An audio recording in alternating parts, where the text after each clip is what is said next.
The notification pinged on my phone at 2:17 a.m. Another fare. Sighing, I tapped accept. It was a long night, the kind where the city felt both vast and claustrophobic, the silence punctuated only by the hum of my Prius and the occasional drunken shout. The destination was a place I'd never heard of, Old Haven Lane. It wasn't on the grid, tucked away in the older, less maintained part of the city. The GPS eventually led me down a narrow, winding road, the streetlights growing sparser until they vanished altogether. Ancient, gnarled trees clawed at the darkness on either side, their branches skeletal against the sliver of moon hidden behind thick clouds. A prickle of unease crawled up my spine. This didn't feel right. Finally, a dilapidated wrought iron gate creaked into view, barely visible in the gloom. Old Haven Lane. The house beyond was even more unsettling. It was large, Gothic in style, with darkened windows that seemed to stare out like empty eye sockets. The paint was peeling, and ivy snaked up the stone walls like grasping fingers.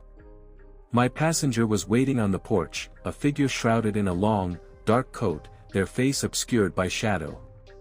They moved with an unnatural stillness, and as they approached my car, I couldn't shake the feeling of being watched by something else, something unseen in the oppressive darkness. They slid into the back seat without a word, the silence thick and heavy. The air inside the car instantly dropped a few degrees, a cold that seeped into my bones despite the heater being on. "Where to?" I asked, my voice sounding strained even to my own ears. A voice, low and raspy, finally answered. "The Blackwood Cemetery. The old section." My blood ran cold. The Blackwood Cemetery was miles outside the city, abandoned for decades, a place whispered about in hushed tones. It was the kind of place teenagers dared each other to visit, a place no sane person went to at this hour. "Are you sure about that?" I asked, trying to keep the tremor out of my voice. "It's quite a drive." "I am sure," the figure replied, their voice sending a shiver down my spine. "Just drive." The GPS rerouted, the blue line snaking through increasingly desolate roads. The silence in the car was suffocating, broken only by the rhythmic hum of the tires on the cracked asphalt. I glanced in the rearview mirror, but the passenger remained a dark, indistinct shape. I couldn't even tell if they were looking at me. The air grew heavier, the temperature plummeting further. A strange, cloying scent filled the car, something like decaying flowers mixed with damp earth. My hands tightened on the steering wheel. This was wrong, terribly wrong. As we finally approached the cemetery gates, rusted and hanging precariously, a thick fog rolled in, swallowing the already limited visibility. The headlights cut through the swirling mist, illuminating grotesque, moss-covered headstones that leaned at odd angles like drunken sentinels. "Here," the passenger said, their voice barely a whisper. I pulled the car to a stop on the overgrown track leading into the cemetery. "That'll be $37.50, I managed, my throat tight. There was no response. I turned slightly in my seat, trying to see my passenger. They were gone. My heart leaped into my throat. One moment they were there, the next, vanished. The back door hadn't opened. There was nowhere they could have gone. Panic clawed at me. I fumbled for the door handle, desperate to get out of this cursed place. As I did, a cold gust of wind swept through the car, carrying with it the overwhelming stench of decay. Then I saw it. Etched into the condensation on the back window, a single word, soon. My breath hitched. I scrambled out of the car, my legs feeling like lead. The fog swirled around me, the silence broken only by the rustling of unseen things in the undergrowth and what sounded like faint whispers carried on the wind. I backed away from the car, my eyes scanning the rows of tombstones, each one a silent testament to lives long past. The feeling of being watched intensified, a heavy, malevolent presence pressing down on me. Suddenly, a shape began to coalesce in the fog near a crumbling mausoleum. It was tall and gaunt, its form indistinct but undeniably human-like. As it moved, a dragging sound echoed through the stillness, like something heavy being pulled across the uneven ground. Terror seized me. I turned and ran, my feet pounding on the overgrown path, my lungs burning with each desperate breath. The fog clung to me, hindering my escape, the whispers seeming to follow, growing louder, closer. I didn't dare look back. I just ran, driven by a primal fear, the image of that single word on the window seared into my mind. Soon. What did it mean? Soon what? I stumbled through the cemetery gates and onto the deserted road, not stopping until the ghostly outline of Old Haven Lane was far behind me. I didn't stop running until I saw the familiar glow of the city lights in the distance, a beacon of sanity in the encroaching madness. I never went back to that part of the city.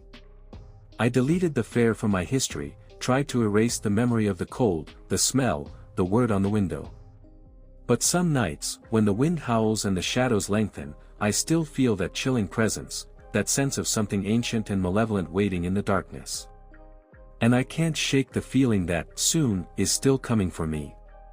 The ping of a late-night fair now sends a jolt of icy dread through me, a constant reminder of the night I drove an Uber to Old Haven Lane and brought something back with me.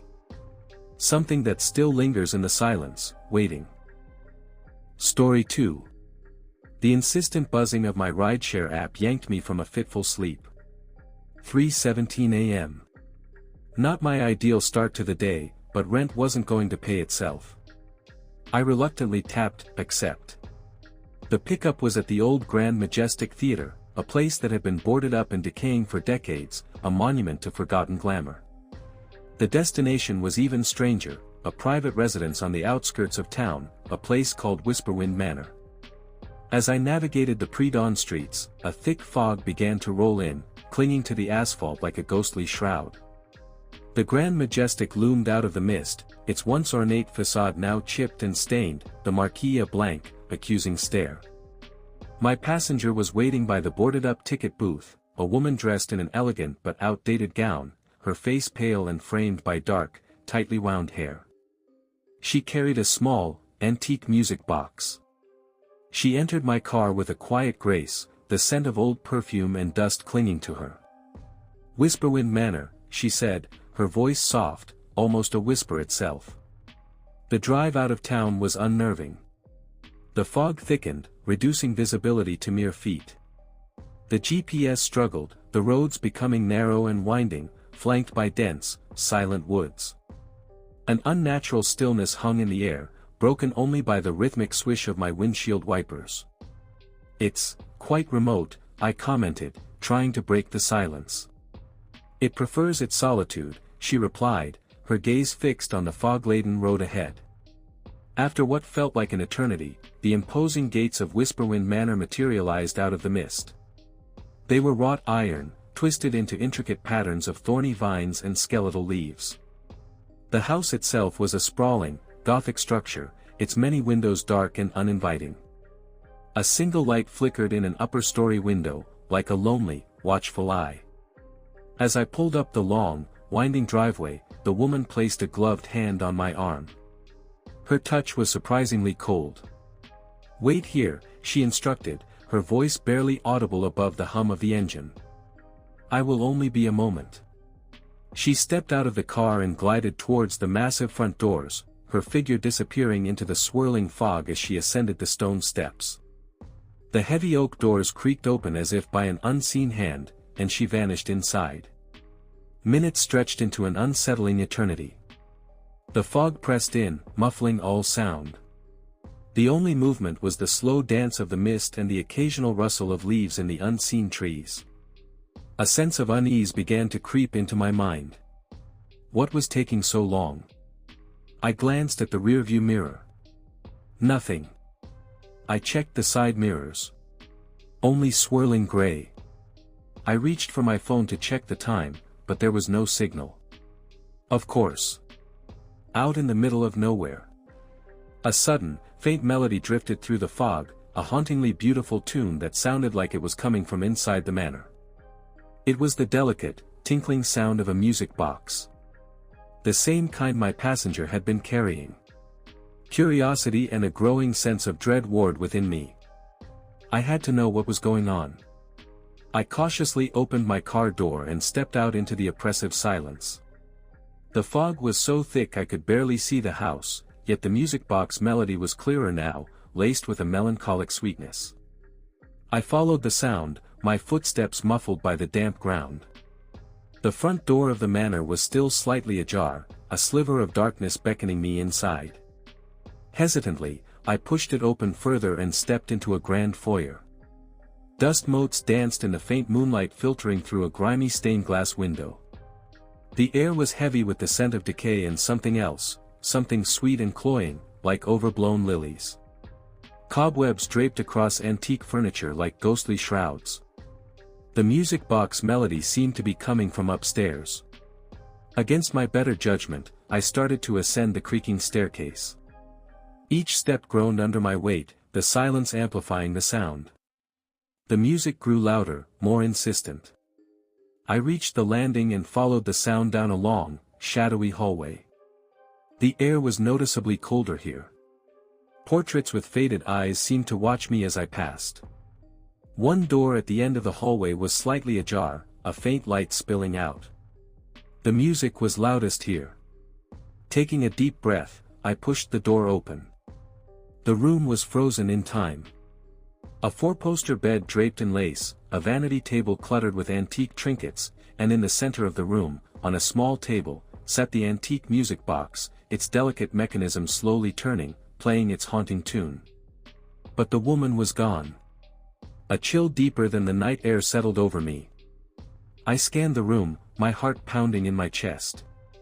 Where had she gone? Then I saw it. On the dusty mirror of the vanity table, scrawled in what looked like dried blood, were 3 words, "Dance with me." The music box abruptly stopped. A cold gust of wind swept through the room, extinguishing the flickering light. I was plunged into absolute darkness, the silence now broken by a soft, rustling sound coming from behind me. I whirled around, my eyes straining to pierce the blackness. I could feel a presence, close, breathing softly in the darkness. A cold hand, skeletal and impossibly long, brushed against my cheek. A whisper, chillingly close to my ear, echoed the words on the mirror, "Dance with me." I didn't wait to see what else might emerge from the darkness. I screamed and stumbled backward, scrambling out of the room, down the creaking stairs, and back into the fog-choked night. I didn't stop running until I reached my car, fumbling with the keys, my hands shaking uncontrollably. I slammed the door shut, locked it, and didn't look back as I sped away from Whisperwind Manor, the haunting melody of the music box echoing in my ears. The fog seemed to follow me, clinging to my car like grasping fingers. I drove blindly, desperate to escape the oppressive presence that felt like it was still lurking just beyond the veil of mist. I never accepted another late-night fare again. The memory of the pale woman, the silent manor, and the chilling whisper stayed with me, a constant reminder of the night I drove a mysterious passenger to Whisperwind Manor and encountered something far more sinister than a forgotten building. Sometimes, late at night, when the wind howls, I swear I can still hear the faint, melancholic tune of a music box, a ghostly invitation to a dance I never want to accept.